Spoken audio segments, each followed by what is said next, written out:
Hello folks and friends. Today we are going to be fixing up a creation that I made in the past. So let's get right to it. So, time to talk about the creation itself. I had this creation, or I made it last year for Christmas, but unfortunately it broke recently, so I had to repair it. So this was the perfect time to do it and make it look better than it did before. So the first part of actually fixing any of this is by actually connecting everything together again. And the main thing that I used to connect everything back together was just a basic hot glue gun. And just as a little heads up on the short film, I'm still working on it and it's still going to take a long time. But I'm still going to try to do a couple more short films along the way just to keep you guys entertained.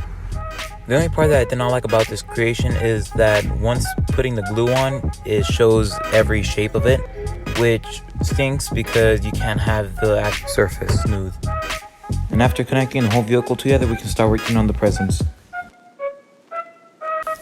After connecting all the presents together, I was going to work on the wheels, but they were so damaged that I needed to fix them. Next was my favorite part of fixing this sculpture, which was painting it over again. I wanted to make the creation a little bit darker than it was the first time, and then once I was done adding the first coat, I added a wash to it, which was a lot darker. Because I wanted to detail everything this time, I decided to go for the Santa as well for darkening it.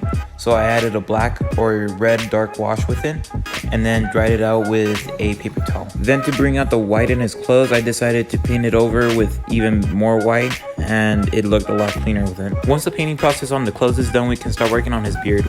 I did notice that the belt was a little bit dirty, so I decided to clean that up also. Now the final step of all this project is just fixing up the wheels by painting it over with more black and gluing it on. And guys, we are finally finished!